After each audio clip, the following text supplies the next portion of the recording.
ભરૂચમાંથી સમાચાર મળી આવ્યા છે। વાગરા તાલુકામાં ખનીજ માફિયાઓ સામે વહીવટી તંત્રનું કડક વલણ જોવા મળ્યું છે। મામલતદાર મીનાબેન પટેલે એક જ દિવસમાં બે અલગ અલગ સ્થળે દરોડા પાડી ગેરકાયદેસર ખનન અને વહન કરતા 3 હાઈવા ડમ્પરો જપ્ત કર્યા છે।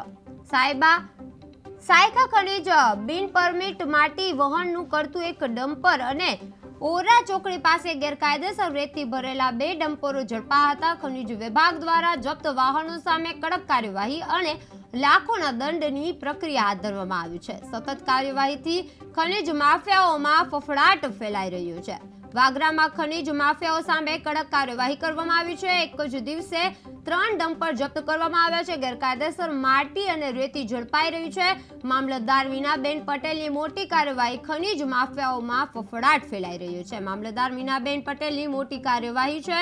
ખનીજ માફિયાઓમાં ફફડાટ ફેલાઈ રહ્યો છે। ગેરકાયદેસર માટી અને રેતી છે તે ઝડપાઈ છે। માફિયાઓ સામે કડક કાર્યવાહી કરવામાં આવી છે।